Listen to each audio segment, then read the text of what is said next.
छोटूलाल सैनी व्याख्याता CDRT Saini BEd classes में आप सभी का हार्दिक स्वागत है, अभिनंदन है। और हम अध्ययन कर रहे हैं समावेशी विद्यालय का निर्माण।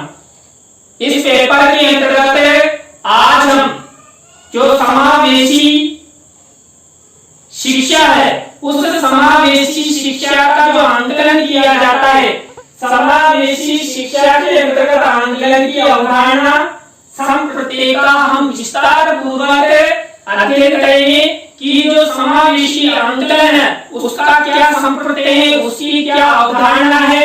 आपकी परीक्षा में प्रश्न कई बार आ चुका है, तो अच्छे से समझे, पूरा वीडियो देखें, स्किप नहीं करें और मेरे चैनल को सब्सक्राइब करें, जिससे मेरा भी मनोबल बढ़े और आपको भी ज्ञान बढ़े और मैं अधिक से अधिक आपके लिए अच्छे सा अच्छा कॉन्सेप्ट युक्त वीडियो बनाने की कोशिश करूंगा।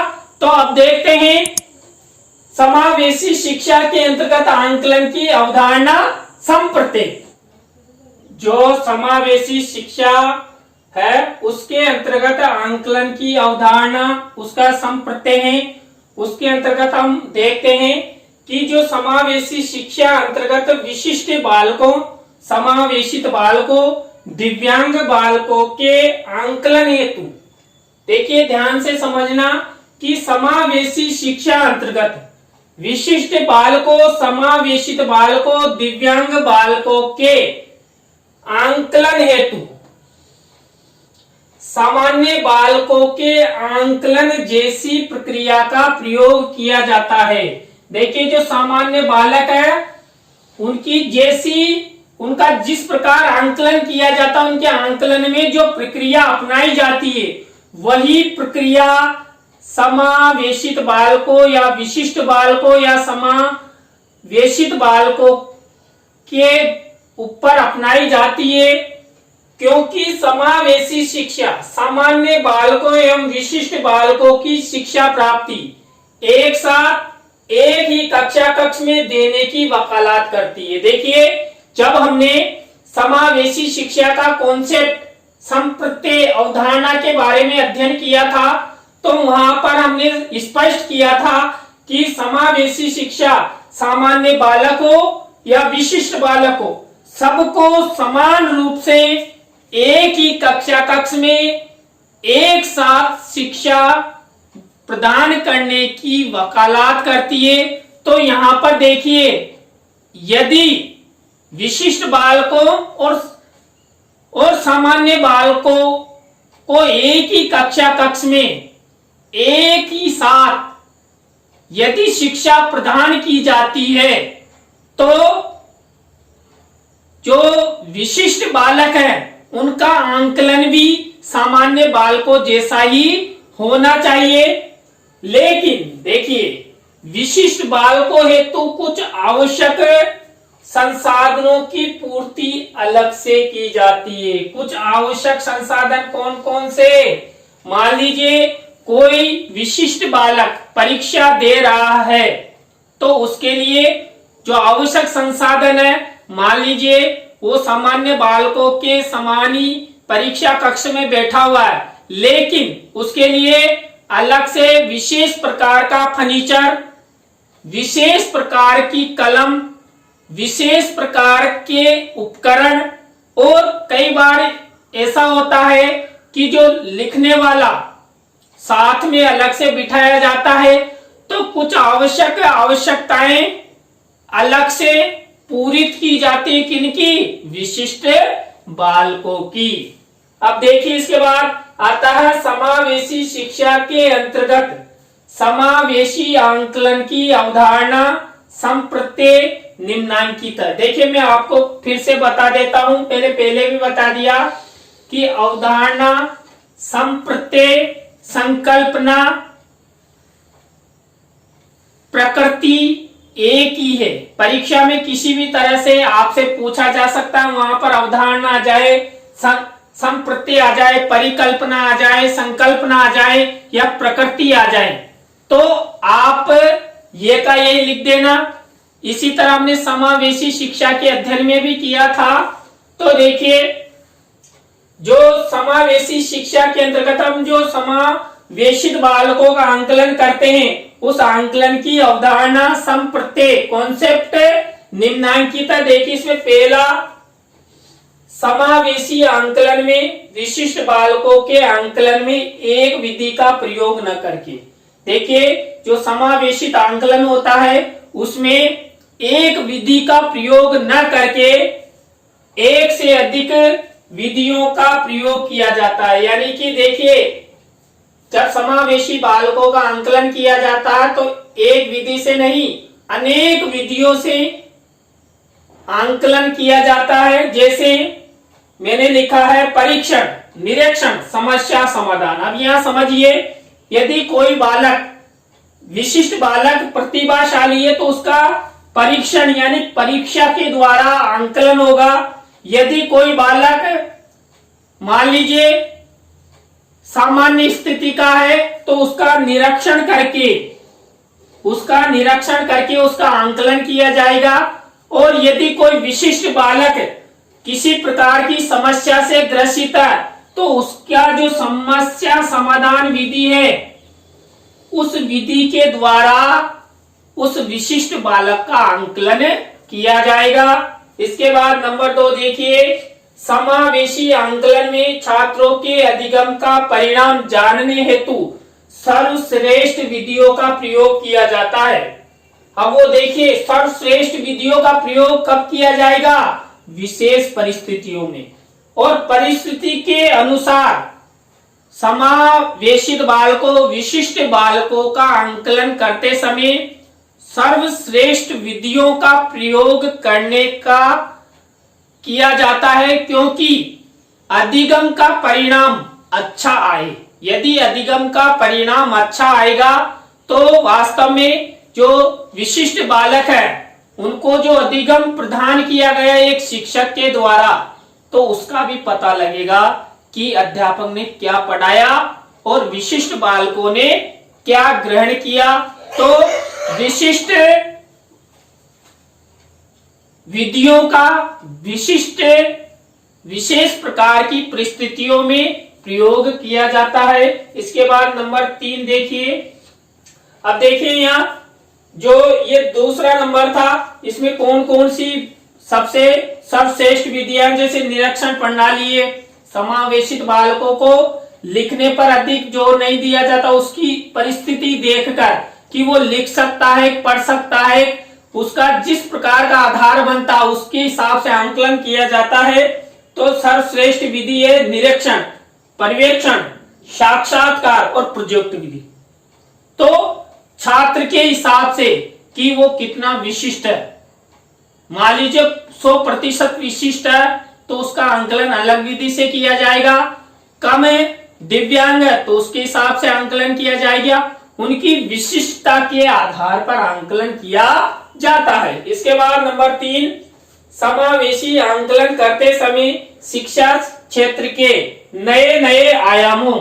देखिए, जब समावेशी आंकलन किया जाता है तो समावेशित बालकों का मूल्यांकन करते समय नए नए आयामों, उपागमों तथा अनेक तरीकों का प्रयोग किया जाता है। इससे क्या होता है, जो समावेशित बालक होते हैं, विशिष्ट बालक होते हैं, उनका आंकलन ठीक प्रकार से हो जाता है। तो अभी हमने 3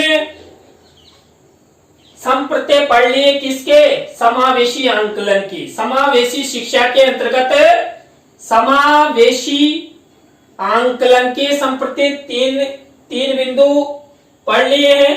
नंबर 4 अवधारणा या संप्रत्यय है समावेशी आंकलन द्वारा समावेशित बालकों के अधिगम स्तर का। देखिए, अधिगम स्तर का पता लगाया जाता है, यानी कि देखिए, जो विशिष्ट बालक है उन्होंने कितना अधिगम कर लिया है और उस अधिगम का कितना स्तर है। यानी कि जो सामान्य बालक है उनका अधिगम स्तर कितना है और विशिष्ट बालकों के अधिगम का स्तर कितना है।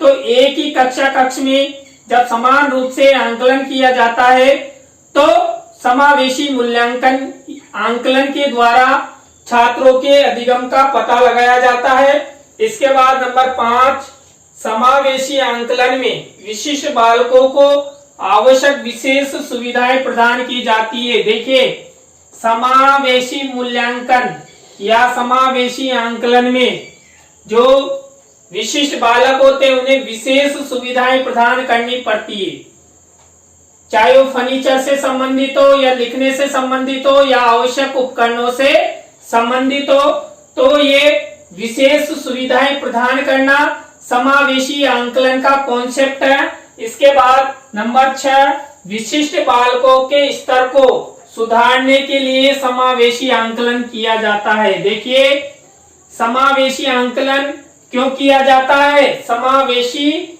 आंकलन समावेशित बालकों, विशिष्ट बालकों के स्तर को सुधारने के लिए समावेशी मूल्यांकन या समावेशी आंकलन किया जाता है। इसके बाद नंबर 7, समावेशी आंकलन द्वारा विशिष्ट बालकों की जो शैक्षिक और अशैक्षिक आवश्यकताओं की पूर्ति की जाती है। देखिए, जब विशिष्ट बालकों का आंकलन किया जाता है तो आंकलन के परिणाम के बाद पता लग जाता है कि विशिष्ट बालक को क्या क्या शैक्षिक और क्या क्या अशैक्षिक आवश्यकताएं हैं, उन सब आवश्यकताओं की पूर्ति की जाती है और फिर अगली बार जब आंकलन किया जाता है तो उसके परिणाम में अंतर देखा जाता है, उसके अधिगम का पता लगाया जाता है, अधिगम का स्तर देखा जाता है, जिससे पता लगता है कि जो आवश्यक शैक्षिक और अशैक्षिक सुविधाएं पुराने जो आंकलन पर प्रदान की गई, उसके बाद जो अब आंकलन किया गया उसमें कितना सुधारात्मक प्रक्रिया हुई, कितना सुधार हुआ, ये सब पता लगाया जाता है। इसके बाद नंबर 8 देखिए, समावेशी आंकलन विशिष्ट बालकों के अधिगम को प्रभावित करता है। देखिए, जो समावेशी आंकलन है वो विशिष्ट बालकों के अधिगम स्तर को या अधिगम को प्रभावित करता है।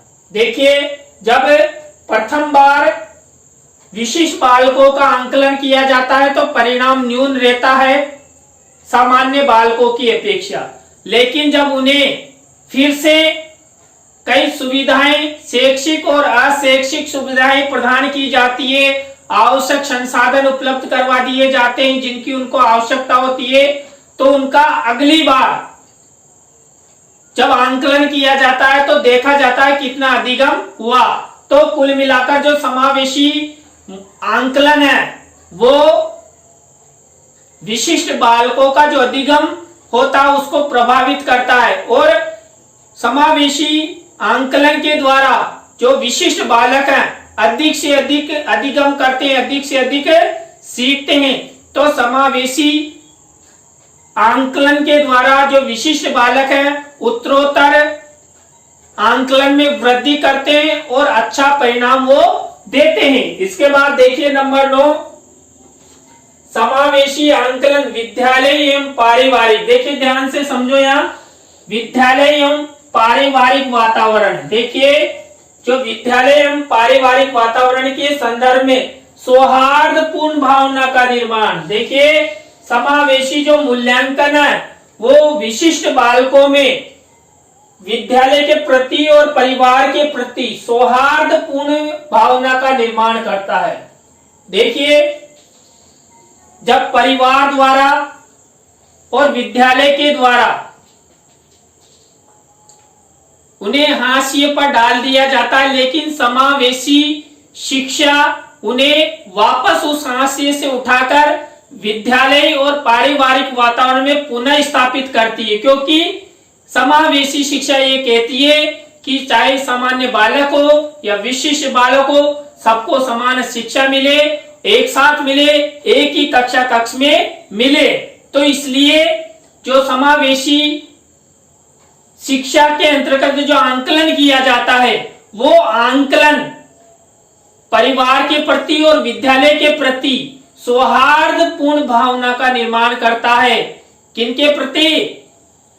जो विशिष्ट बालकों के द्वारा विद्यालय और परिवार के प्रति। इससे समावेशित बालक या विशिष्ट बालकों में किसी भी तरह का परिवार और विद्यालय के प्रति जो नफरत उत्पन्न हो जाती है वो खत्म हो जाती है। इसके बाद नंबर 10 देखिए, समावेशी आंकलन द्वारा विशिष्ट बालकों का परिणाम। विशिष्ट बालकों का परिणाम उत्पाद के रूप में प्राप्त होता है। देखिए, जब हम एक पौधा लगाते हैं और उस पौधे को हम का पालन पोषण करते हैं, पानी से सींचते रहते हैं और एक दिन वो जब फल दे देता है तो हमें बहुत खुशी होती है कि हमारे द्वारा लगाया हुआ पेड़ पौधा आज फल दे रहा है, फूल आ रहे हैं, हमें बड़ी खुशी होती है। तो वो पौधों को पालन पोषण करना और उसको सींचना और एक दिन बड़ा होने पर जो फल आना वो हमारा उत्पाद होता है। तो यहाँ पर भी जो विशिष्ट बालक हैं, विशिष्ट बालकों में विशिष्टताएं होती है जिसके कारण वो अच्छा अधिगम नहीं कर पाते। लेकिन समावेशी शिक्षा के द्वारा जब वो शिक्षा ग्रहण करते हैं तो शिक्षा ग्रहण करने के बाद शिक्षा के अंतर्गत ही उन बालकों का समावेशी मूल्यांकन किया जाता है। तो समावेशी मूल्यांकन या समावेशी आंकलन जो किया जाता है, उस आंकलन के परिणाम स्वरूप जो परिणाम प्राप्त होता है वो एक उत्पाद, एक फल के समान प्राप्त होता है कि ये विशिष्ट बालक था, इसने कितना अच्छा परिणाम हमें दिया है। मान लीजिए कोई विशिष्ट बालक फर्स्ट डिवीजन आ जाता है या मेरिट में आ जाता है, 90% से अधिक अंक प्राप्त करता है, तो एक अध्यापक को, एक विद्यालय प्रशासन को और जो परिवार और समाज है वो उस विशिष्ट बालक के प्रति जो उनके मन में कुछ अलग विचारधाराएं थी, उन सब विचारधाराओं को खत्म करके उसे गले से लगाते हैं, सौहार्दपूर्ण वातावरण बनाते हैं। और इसके लास्ट देखिए, लास्ट समावेशी जो आंकलन है उसका लास्ट संप्रत्यय है समावेशी आंकलन का स्वरूप। देखिए, जो समावेशी आंकलन होता है उसका स्वरूप विविधता एवं विशेष आवश्यकताओं पूर्ण होता है।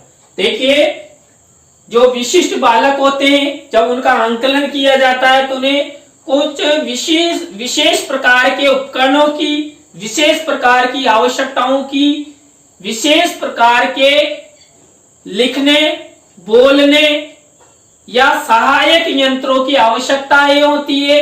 तो इस प्रकार आज हमने आज की सायंकालीन क्लास में समावेशी शिक्षा के अंतर्गत समावेशी आंकलन का संप्रत्यय, समावेशी आंकलन की अवधारणा, समावेशी आंकलन की प्रकृति, समावेशी आंकलन की परिकल्पना। मैं फिर से बता रहा हूं क्योंकि ये प्रश्न किसी भी तरह घूम कर आ सकता है। वहां अवधारणा दे दे, संप्रत्यय दे दे, प्रकृति दे दे, संकल्पना दे दे, परिकल्पना दे दे, तो आपको थोड़ा सा भी विचलित नहीं होना है। तो आपको ये वीडियो कैसा लगा कमेंट्स में जरूर बताएं और इस वीडियो को अधिक से अधिक शेयर करें क्योंकि यह प्रश्न आपकी परीक्षा में कई बार आ चुका है।